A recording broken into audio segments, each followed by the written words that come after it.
வணக்கம். இந்த மாதம் ஒரு அற்புதமான படத்தை பார்க்க போகிறோம். தொடர்ந்து நம்ம அற்புதமான ஆசிரியர் படங்களை பார்க்குறோம். அதில் இது கொஞ்சம் ஸ்பெஷல் அப்படின்னு வச்சுக்கலாம். ரேடிக்கல் அப்படின்னு ஒரு படம், மெக்சிகன் படம், ஸ்பானிஷ் மொழியில் எடுத்த படம். ¡Ahí hay un último pasajero! ¡Sálvenlo! ¡Vamos! ¡Apúrense! Cada uno de ustedes necesita, ya lo tienen. Y se llama potencial.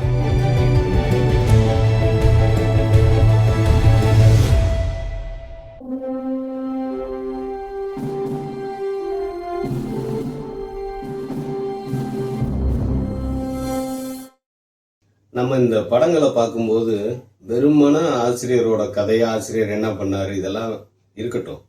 இதை தாண்டி அந்த சூழல் ரொம்ப முக்கியம். அந்த ஊர் எப்படி, அங்கே இருக்கிற குழந்தைங்க எப்படி, அந்த சமூகம் எப்படி அப்படின்னு. அதில் நம்ம மெக்சிகோ பார்த்தீங்கன்னா அமெரிக்காவை ஒட்டி இருக்கு. முழுக்க முழுக்க போதை தான். போதைப் பொருள் கடத்தல், வன்முறை, குழுக்களாக பிரிஞ்சுக்கிட்டு மாற்றி மாற்றி சுட்டுக்கிட்டு சாகிறது தான். அது அங்கே இருக்கிற இளைஞர்கள் எல்லாத்துக்கும் அடிமையாகி அங்கே இந்த துப்பாக்கி சத்தம்லாம் சர்வசாதாரணம். துப்பாக்கி சத்தம் கேட்டால் ஏதோ ஒன்று யாரோ சுட்டுட்டேன், எவனோ செத்துட்டேன் அப்படின்னு சாதாரணமாக போகிற ஒரு சூழல். அப்படியான ஒரு சூழலில் மெக்சிகோவில் அமெரிக்க எல்லையை ஒட்டி இருக்கிற ஒரு சின்ன ஊர், அந்த ஊரில் ஒரு பள்ளிக்கூடம். அங்கே நடந்த கதை தான் ரேடிக்கல் அப்படின்ற படமாக 2023 வெளியாச்சு. உண்மை கதை இது. இன்னமும் அந்த பள்ளி இருக்குது, அந்த ஆசிரியர் இருக்கிறாரு, அவருடைய செயல்பாடுகள் தொடருது. இந்த படத்தை பார்க்கும்போது நமக்கு ஒரு சின்ன சந்தோஷம் கிடைக்கும். என்ன அப்படின்னா, இந்த ஆசிரியர் யாரை பார்த்து இன்ஸ்பயர் ஆனார், அதுதான் இந்த படத்தோட ரொம்ப ஒரு சின்ன ஆரம்பம். சுகாதா மித்ரான்னு ஒரு கல்கத்தாக்காரர். அவர் ஒரு பரிசோதனை பண்ணுறாரு. ஒரு கணிப்பொறிய ஒரு சேரி பகுதியில் தன்னுடைய அலுவலக அறையில் ஜன்னல் பக்கத்தில் வச்சுருக்காரு. அதை பார்த்துட்டு வேடிக்கை பார்த்துட்டு போகிற ஒரு குழந்தைங்க கொஞ்சம் கொஞ்சமாக அதை இயக்க ஆரம்பிக்கிறாங்க. இந்த சுகாதா மித்ரா என்ன கண்டுபிடிக்கிறாருன்னா, குழந்தைங்களுக்கு நம்ம ஒன்றும் சொல்லித்தர தேவையில்லை, அவங்களாவே கணிப்பொறி இயக்கிறத கற்றுக்குறாங்க அப்படின்னு. இதுக்கப்புறம் அந்த கொள்கையை அடுத்தடுத்து எடுத்துகிட்டு போகிறாரு. ஸ்கூலில் அந்த கிளவுட்ஸ்னு ஒரு பெரிய விஷயம் பேசுகிறாரு.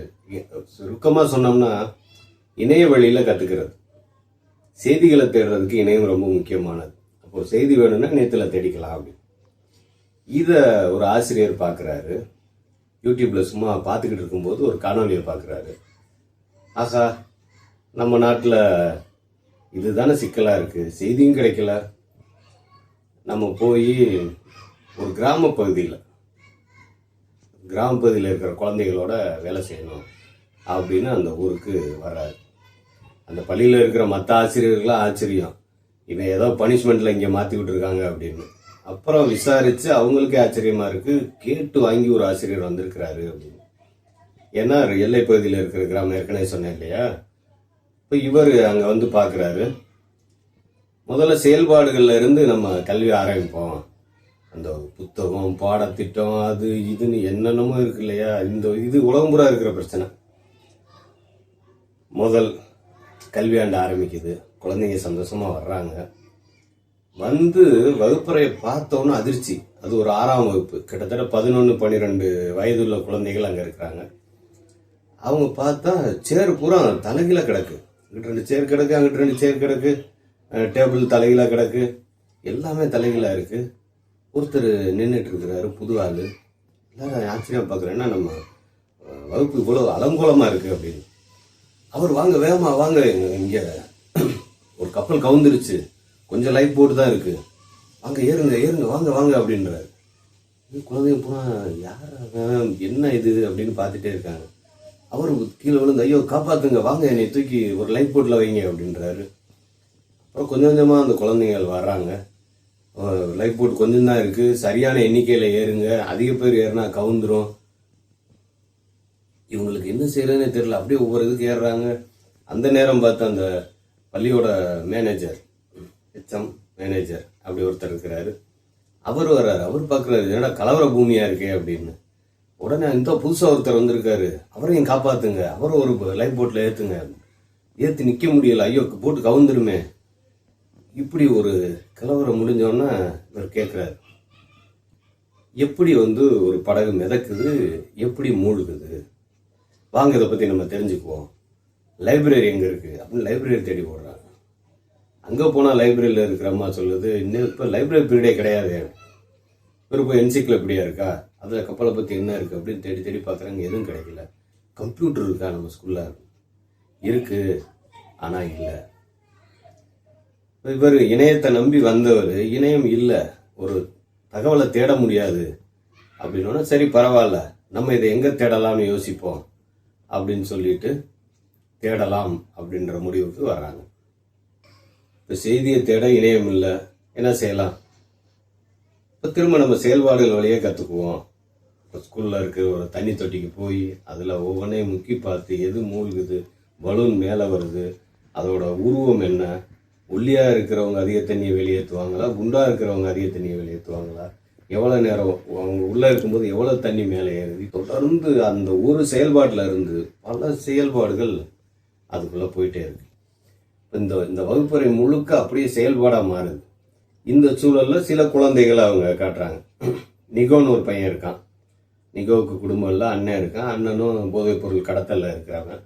நிகோவையும் அந்த வேலைக்குள்ளே இழுத்தாகணும் அப்படின்றதுல அந்த டான், நம்ம டான்னு சொல்கிறோம் இல்லையா, அந்த மாதிரியான கடத்தல் புள்ளிகள் இருக்கிறாங்க. பலோமான்னு ஒரு பொண்ணு இருக்கா. பலோமாவுக்கு விண்வெளி அறிவியல் மேலே அவ்வளவு ஆர்வம். அவங்க அப்பா குப்பைகளில் இருந்து இரும்பு இந்த மாதிரி பொருட்களை சேகரித்து விற்று அதிலிருந்து வர வருமானத்தில் அந்த குடும்பம் இருக்குது. தந்தையும் மகளும் மட்டும் இருக்கிறாங்க. குப்பை மேடுகளுக்கு பக்கத்தில் தான் அவங்க வீடு. அது சும்மா ஒரு தப்பைகளை வச்சு உள்ள வீடு. நிகோ வீடு கடற்கரையில் இருக்குது. நிகோ ஒரு படகையே உருவாக்கிட்டு இருக்கிறான். இன்னொரு பொண்ணு, குட்டி பொண்ணு, அது அப்படியே நம்ம ஊரில் பார்க்குற மாதிரியான ஒரு பொண்ணு. அவங்க வீட்டில் அடுத்தடுத்து குழந்தைகளை பெற்றுக்கிட்டே இருக்கிறாங்க. அவள் 6வது தான் படிக்கிறா.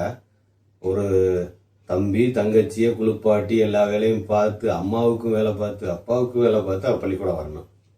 அம்மா அடுத்து ஒரு குழந்தைய வயிற்றில் சுமந்துக்கிட்டு இருக்காங்க. அது இந்த வருஷம்தான் பள்ளிக்கூடம் போக முடியும். அடுத்த வருஷம் அவள் 1 வருஷம் பள்ளிக்கூடம் போக முடியாது. புதிய தம்பியையோ தங்கையோ வளர்க்க வேண்டிய பொறுப்பு அவளுக்கு இருக்குது. அவளுக்கு தத்துவம்னா ரொம்ப பிடிக்குது. அப்படி பேசும்போதே ஆசிரியர் நீ எவ்வளோ பெரிய தத்துவம் பேசுகிற, இது மில்ஸ்னு ஒரு தத்துவ அறிஞர் சொன்னது அப்படின்னு சொல்கிறாரு. அவளுக்கு ஆச்சரியமாக இருக்குது. தேடி போய் அந்த குழந்தை லைப்ரரியில் போய் கேட்குது. பள்ளி நூலகத்தில் அப்படி புத்தகமே இல்லை. அந்த நூலகர் சொல்கிறாங்க, இந்த அறிஞர் பற்றியெல்லாம் கல்லூரியில் தான் இருக்கும் அப்படின்னு. அந்த குழந்தை கல்லூரி நூலகத்துக்கும் போகுது. அந்த நூலகருக்கு ஆச்சரியம், ஒரு குழந்தை தத்துவங்களை தேடி வருதே அப்படின்னு அவரோட புத்தகங்களை எடுத்து கொடுக்குறாரு. அவ பேசுறது, அவ சிந்திக்கிறது, அதெல்லாம் நம்ம அந்த படத்தில் பார்த்தா தெரியும். நம்ம குழந்தை அப்படின்னு நம்ம ஒரு வரையறைக்குள்ளே வச்சுருப்போம் இல்லையா. ஆனால் குழந்தைகளோடு இருக்கிற ஆசிரியர்களுக்கு தெரியும், உலகம் சொல்கிற குழந்தைகள் வேற, வகுப்பறையில் இருக்கிற உண்மையான குழந்தைகள் வேற அப்படின்றது. போதைப் பொருள் குழுக்களுக்குள்ள உள்ள ஒரு சண்டை, குழந்தைகள் மேலே உள்ள பிரச்சனை, அவங்களோட ஆதிக்கம், இந்த மாதிரியான ஒரு சூழலில் நிகோ கொல்லப்படுறான். ரொம்ப ஆர்வம் துடிப்பான ஒரு பையன் ரோட்டில். இந்த படத்தில் நம்ம பார்க்கும்போது சில காட்சிகளில் குழந்தைங்க பள்ளிக்கூடம் போயிட்டு இருப்பாங்க, ரோட்டு ஓரத்தில் சுட்டுக்கிட்டு கிடக்கிற பிணங்கள் இருக்கும். அது ஒரு சாதாரண காட்சி, அப்படி கடந்து போவாங்க. அப்படிதான் துப்பாக்கி சத்தம் கேட்கும்போது ஆசிரியரும் வழக்கம் போல தானே அப்படின்னு போகிறவர், குழந்தைங்க கத்துற சத்தம் கேட்டோன்னே ஓடி வருவார். பார்த்தா அவருக்கு அதிர்ச்சியாக இருக்கும். பழமும் ஒரு பக்கம் எழுதிட்டு இருப்பா. நிகோவோட கால் மட்டும் தெரியும். அவருக்கு வாழ்க்கையை வெறுக்கிற ஒரு சூழ்நிலை ஆயிரும். ஐயோ, இந்த குழந்தைகளுக்காக தானே நம்ம இவ்வளோ கஷ்டப்படுறோம், இவங்களை எப்படி காப்பாற்ற போகிறோம் அப்படின்னு தொடர்ந்து கல்வித்துறையிலையும் போய் கேட்குறாரு, ஒரு கம்ப்யூட்டராவது கொடுங்க அப்படின்னு. ஏன்னா கம்ப்யூட்டர் வாங்கினதா கணக்கில் மட்டும் இருக்கு. அது போய் உயர் அதிகாரிகள்கிட்ட போய் இவர் நேரடியாக அதை கேட்டு சண்டை போட்டு அதுக்கு பழி வாங்குறக்கா அவங்க இவர் வகுப்புக்கு ஏன்னா சிலபஸை விட்டுட்டு என்னென்னமோ பண்ணிகிட்டு இருக்கிற, இன்னைக்கு இந்த பீரியடில் நீ இதைத்தான் நடத்தணும், நம்ம பார்க்குறோம் இல்லையா. ஆப்பில் வந்து பார்க்குறாங்கல்ல, அது மாதிரி வந்து பார்த்து இவர் மேலே ஒரு சார்ஜஸ் போட்டு 1 வாரம் சஸ்பெண்ட் பண்ணுறோம் அப்படின்னு போகிறாங்க. இல்லாட்டி வேலையை விட்டே தூக்கிடுவேன், இனி ஒழுங்காக எங்ககிட்ட வந்து எதுவும் பிரச்சனை பண்ணாத அப்படின்னு. இப்படி சூழலில் தொடர்ந்து அந்த குழந்தைகளுக்காக அவர் வேலை செஞ்சுட்டே இருக்கிறாரு. தேர்வு முக்கியம் இல்லையா? நம்ம என்ன வேலை செஞ்சாலும் எனக்கு அதான் தோணும் அடிக்கடி கல்வியில் ஏதாவது இந்த குழந்தைய கற்றுக்கலான்னு நினைக்கும்போது இந்த தேர்வு ஒன்று இருக்கும். இந்த தேர்வில் மதிப்பெண் வாங்கணும், அப்போ அதுக்கு தானே நீ சொல்லித்தரணும் அப்படின்னு வந்து நிற்கும். இப்போ எப்போதான் நம்ம ஒரு செய்தியை தேடி வெளியே போனாலும் தேர்வு வந்து நம்ம காலில் கட்டின பாறாங்கல் மாதிரி நம்மளை கடலில் தூக்கி அது போட்டிருக்கும். அந்த வேற வழி இல்லை, தேர்வுக்கும் சொல்லித்தரணும். அந்த தத்துவம் படிக்கிற பொண்ணு அம்மா குழந்தை பிறந்துருச்சு, புது குழந்தை, அதனால அது படிப்பை விட்டு நிற்கிது. 1 வருஷம் திரும்ப காத்திருக்கணும் அந்த குழந்தை படிக்க வர்றது. பலோமாவோட அறிவியல் ஆர்வத்துக்கு தேவையான உதவிகளை செய்யணும். தொடர்ந்து அப்புறம் தன்னுடைய 1 வார கால வீட்டு இருப்புக்கு பிறகு ஆசிரியர் திரும்ப வர்றாரு. அவருக்கு திரும்பவும் அந்த குழந்தைகள் தான் நம்பிக்கை தர்றாங்க. அவர் ரொம்ப வருத்தப்படுறாரு. ஏன்னா ஒரு குழந்தைய இழந்துட்டோமே, உயிரை விட்டுருக்கேன், நம்ம வகுப்பில் இருக்கிற நிக்கோவை இழந்துட்டோமே அப்படின்னு திரும்பவும் குழந்தைகளுக்காக வேலை செய்கிறாரு. 2010க்கு அப்புறம் 11-12களில் நடந்த கதை திரைப்படமாயிருக்கு. ஒரு சின்ன செய்தித்தாள் குறிப்பில் இருந்து அந்த இயக்குனர் வந்து இந்த படத்தை எடுக்கிறாரு. படத்தோட முடிவில் சொல்கிறாங்க, இன்னமும் அந்த பள்ளி இருக்கிறது, ஆசிரியர் அங்கே தான் இருக்கிறாரு, இன்னமும் கம்ப்யூட்டர் அந்த ஸ்கூலுக்கு வரல, ஆனால் குழந்தைகள் செயல்பாடுகளில் இருந்து கற்றுக்கிட்டே இருக்கிறாங்க. இப்போது முதல் முறையாக அவர் வந்த புதுசில் தேர்வில் ஒரு 50% ஒட்டி தேர்ச்சி காட்டினாலும் அடுத்து அவருடைய குழந்தைகள் மிகச்சிறந்த தேர்ச்சியை கொடுத்துருக்குறாங்க. பலோமா படித்து எல்லாம் வந்து ஒரு அறிவியல் விஞ்ஞானி ஆகிற அளவுக்கு பல்கலைக்கழகங்களுக்கு போயிருக்கிறாங்க. இப்படி அந்த பள்ளியிலிருந்து போனவர்கள் மிகச்சிறந்த வேலைகளுக்கு போயிட்டு இருக்கிறாங்க அப்படின்னு செர்கியோ அப்படின்றது அந்த ஆசிரியர் பேர். நாம் நினைக்கலாம் வகுப்புக்குள்ளே இது இருந்தால் நல்லாயிருக்கும், ஒரு ஸ்மார்ட் போர்டு இருந்தால் நல்லாயிருக்கும் அப்படின்னு. அதெல்லாம் உதவி செய்யுது, அதெல்லாம் கற்றலுக்கு ஒரு துணை கருவியாக இருக்குது. அதை தாண்டி இன்றைய சூழல்னு ஒன்று இருக்கு இல்லையா? இந்த சூழலுக்கு குழந்தைகளுக்கு என்ன தேவை? பொதுவான ஒரு பாடத்திட்டம் இருக்கலாம். ஒவ்வொரு ஊருக்கும் ஒரு மலைப்பகுதிக்கு என்ன தேவை, கடல்புறங்களில் என்ன தேவை, சமவெளிக்கு என்ன தேவை, கிராமத்துக்கு என்ன, நகரத்துக்கு என்ன. இன்னைக்கு இணையம் எல்லாத்தையும் ஒரு மாதிரி குழப்பி அடித்து வச்சிருக்கு. இதை தாண்டி இன்றைய தலைமுறையை அதை எல்லாத்துல இருந்து எடுத்து சிந்திக்க வைக்கிறதுக்குன்னு ஒரே இடம் தான் இருக்குது இப்போதைக்கு, பள்ளிக்கூடம் தான். பள்ளிக்கூடத்துக்கு வெளியே குழந்தைகள் புழங்குகிற வெளிகள் ரொம்ப ரொம்ப குறைஞ்சிட்டு வருது. அதெல்லாம் நம்ம எப்படி சரி பண்ண போகிறோம்?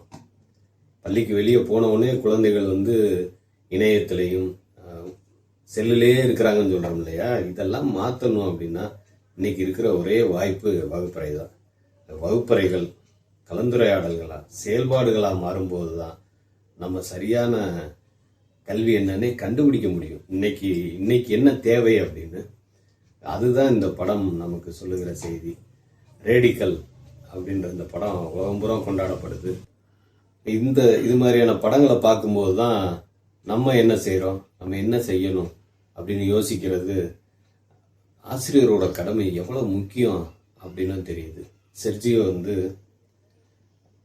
அவ்வளவு நமக்கு சொல்லி கொடுத்துக்கிட்டே இருக்கிறாரு. மனசு தளர விடாமல் தொடர்ந்து வேலை செய்யணும் அப்படின்னு. அடுத்த மாதம் இன்னொரு அற்புதமான படத்தோட சந்திப்போம். நன்றி.